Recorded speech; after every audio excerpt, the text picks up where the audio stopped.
Good morning students, ये video class 6 के लिए है और हम पढ़ रहे हैं ज्योग्राफी। ज्योग्राफी का हम पढ़ रहे हैं motion of the earth chapter 4। Last video में हमने रोटेशन के बारे में पढ़ा था। हम अर्थ के मोशन के बारे में पढ़ रहे हैं और मेनली अर्थ के 2 मोशन होते हैं, रोटेशन और रिवोल्यूशन।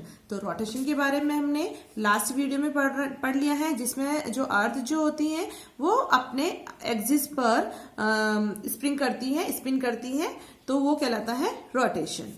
ठीक है, और आज हम पढ़ने वाले हैं रिवोल्यूशन। रिवोल्यूशन क्या होता है? जब अर्थ सन के अराउंड घूमती है तो वो कहलाता है रिवोल्यूशन। अर्थ अपनी एक्सिस पर भी घूमती है और अपने अक्ष पर भी घूम रही है, और उसके साथ साथ किसके साथ घूम रही है, किसके आसपास घूम रही है? अर्थ सन के आसपास भी घूमती है, तो इसे कहा जाता है रिवोल्यूशन। ठीक है, अर्थ अपने जगह पर भी घूम रही है, अपने अक्ष पर भी घूम रही है, और साथ साथ किसके साथ घूम रही है, किसके आसपास घूम रही है? सन के आसपास भी घूम रही है, तो इसे क्या कहा जाता है? रिवोल्यूशन का कहते हैं। ठीक है, तो आज इसके बारे में हम जानेंगे। While the earth is spinning on its axis, it is revolving around the sun in a counterclockwise direction. जब अर्थ अपने एक्सिस पर घूमती है तो उसके साथ साथ वो सन के चारों तरफ भी क्लॉकवाइज है ना, घड़ी की दिशा में एक अंडाकार आकृति में घूमती है। ठीक है, इससे जब अर्थ क्या होता है, अपनी एक्सिस पर थोड़ी झुकी हुई है ना, 66.5 डिग्री झुकी हुई है, तो इस कारण जब अर्थ का जो ये घूमने का जो चक्र जो बनता है वो किस रूप में बनता है? एलिप्टिकल ऑर्बिट बनता है, एक अंडाकार कक्ष बनता है। तो इस आकृति में ये अर्थ सन के अराउंड घूमती है। It takes the earth 1 full year to complete 1 full revolution around the sun. और अर्थ को सन का पूरा चक्कर लगाने में कितना समय लगता है? 1 ईयर लगता है। ठीक है, एक चक्कर अर्थ को पूरा सन का लगाने में 1 ईयर लगता है। And 1 year to complete 1 full revolution around the sun, and this path is known as the Earth's orbit। और ये जो रास्ता पाथ जो है, रास्ता जो जिस रास्ते से जो अर्थ चक्कर लगाती हैं उसे कहते हैं अर्थ्स ऑर्बिट, पृथ्वी की कक्षा। It is nearly a circle, जो कि लगभग सर्किल के समान होती है। The mean distance of the Earth from the Sun is about 93 million miles, and distance varies by 3 million miles, forming a slightly oval path। लगभग सन से इसकी दूरी जो है वो कितनी है? 93 मिलियन है। ठीक है, the revolution of the Earth around the Sun traverse a distance of 595 million mile in 365 days and 6 hours। अब जो अर्थ जो है वो पृथ्वी का पूरा एक चक्कर जो लगाती है ना, जो कि लगभग कितना है? 595 मिलियन माइल्स की ये दूरी जो है उसे कितने समय में पूरा करती है? 365 डेज एंड 6 आवर में, है ना, 365 दिन और 6 घंटे में ये सन जो है एक पूरा राउंड पूरा करता है। अर्थ जो है सन का पूरा एक राउंड कितने समय में पूरा करता है? 365 डेज एंड 6 आवर में। ठीक है, तो जैसे कि हम मानते हैं कि एक साल में कितने दिन होते हैं, तो हम कहते हैं 365 डेज नियरली हम बोलते हैं, लेकिन 365 डेज एंड 6 आवर होता है। और आपको पता है कि जो ये 6 आवर जो होते हैं, इन 6 आवर को अगर अपन काउंट करते हैं जैसे, तो हर साल 6 आवर कर 4 साल में क्या बन जाता है? पूरा एक डे बन जाता है। तो नेक्स्ट ईयर में एक डे और बढ़ जाता है, और वो जो नेक्स्ट ईयर में क्या होता है, आपको 365 की जगह 366 डेज का 1 ईयर होता है, और उस साल को क्या कहा जाता है? लीप ईयर कहा जाता है। ठीक है, तो ये समझ में आ गया 6 आवर का मतलब। ओके, तो 365 डेज क्या होते हैं? 1 ईयर के अंदर होते हैं, लेकिन हर 4 साल बाद क्या होता है? 1 ईयर जो होता है वो 366 डेज का होता है।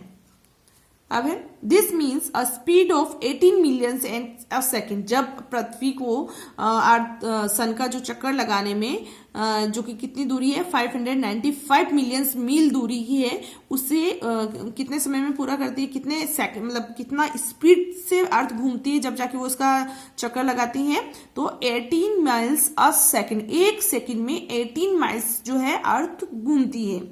ठीक है, जो कि किसके बराबर है 66,000 माइल्स पर आवर, एक घंटे में 66,000 पर माइल्स पर आवर। और अगर अपन इसको किलोमीटर में लेते हैं तो 1 lakh kilometre per hour, while at the same time rotating once each 24 hours, और जो कि हर 24 घंटे में से अर्थ जो है रोटेट भी करती है।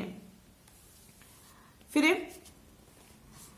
प्रीहेलियन, ये तो हमने अर्थ की डिस्टेंस पढ़ ली, फिर हमने पढ़ा कि कितना समय लगता है, फिर उसको हमने अलग अलग क्वांटिटी में देखा, जैसे कि माइल्स में, किलोमीटर्स में, है ना, ये हमने देखा। अब हम पढ़ रहे हैं थोड़ा सा जानने के लिए है, मोर टू नो क्या है प्रीहेलियन, क्या होता है, किसे प्रीहेलियन और एपीहेलियन दो वर्ड दिए हुए कि प्रीहेलियन क्या होता है और एपीहेलियन क्या होता है। तो perihelion, the earth is said to be an perihelion when it distance from the sun is minimum, जब पृथ्वी और सूर्य की दूरी जो है सबसे कम होती है, उस स्थिति को क्या कहा जाता है, प्रीहेलियन कहा जाता है। ठीक है, और एपीहेलियन किसे कहा जाता है, the earth is said to be in aphelion when its distance from the sun is maximum, जब अर्थ की और सन की दूरी सबसे ज्यादा होती है तो उसे कहा जाता है एपीहेलियन।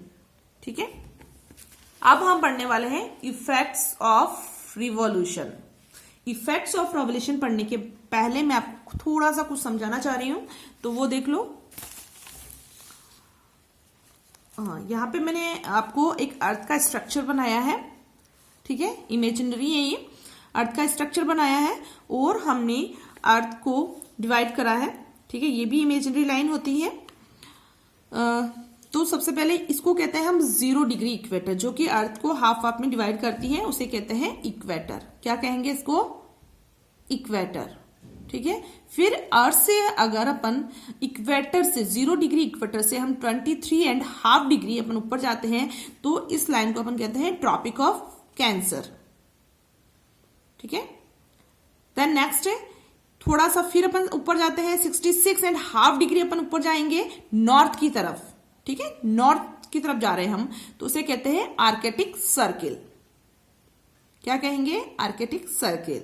और फिर यहां पर क्या आ जाता है, नॉर्थ पोल।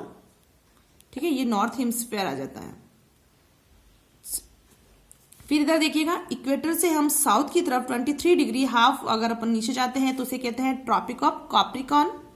एंड 66.5 डिग्री हम 0 डिग्री से नीचे जाते हैं तो उसे कहते हैं अंटार्कटिक सर्किल, हम साउथ की तरफ बढ़ रहे हैं।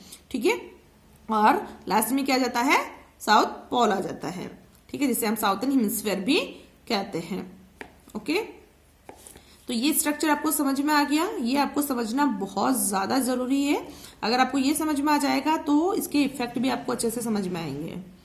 ठीक है, तो सबसे जो पहला जो मैं आपको इफेक्ट बताने वाली हूं, थोड़ा पहले एक बार और ये समझ लो कि जो सन के जो 0 डिग्री इक्वेटर से 23 डिग्री हाफ एंड नॉर्थ की तरफ और 23 डिग्री हाफ साउथ की तरफ का जो बीच का जो एरिया वो क्या कहलाता है, टॉरिड जोन कहलाता है, क्योंकि यहाँ पर गर्मी ज्यादा रहती है। क्योंकि ये क्या है, सन जो है उसके यहाँ पे जैसे कि सन है, ठीक है, तो सन के जो सामने का जो एरिया जो होगा तो यहाँ पर जो सूर्य की जो किरणें जो है वो बिल्कुल सीधी पड़ेगी, और जिसकी वजह से ये यहाँ पर हमेशा क्या रहेगी, गर्मी रहती है।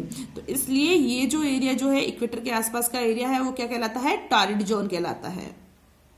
ठीक है, फिर यहाँ पर क्या होगा, जो सन की जो किरणें जो है, रेज जो है वो थोड़ी स्लैंटिंग हो जाएगी, है ना, थोड़ी तिरछी होने लग जाएगी, तो जिसकी वजह से यहाँ का जो टेम्परेचर थोड़ा डाउन हो जाएगा, तो इसे हम कहते हैं टेम्परेट जोन, है ना ज्यादा गर्मी ना ज्यादा ठंड।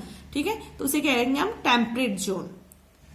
ठीक है, फिर यहां पर जो सन की रेज जो है वो बहुत ही कम मात्रा में पहुंचती है ना, तो इस कारण इसे क्या कहेंगे हम, फ्रीज्ड जोन कहते हैं।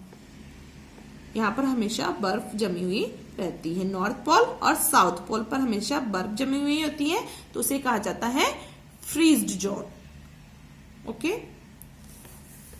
तो इसको आप आना, ये जो मैंने बनाया है स्ट्रक्चर, ये आपको भी बनाना है, उसको नोट कर लेना।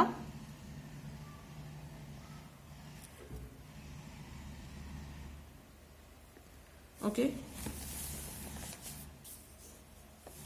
फर्स्ट है effect of revolution, variation in length of days and night.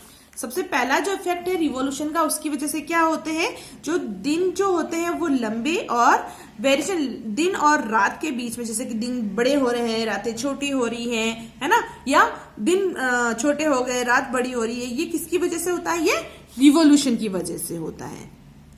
ठीक है, तो the variation in the length of days and nights occur because the earth revolves around the sun with its axis always inclined and at 66.5 degree.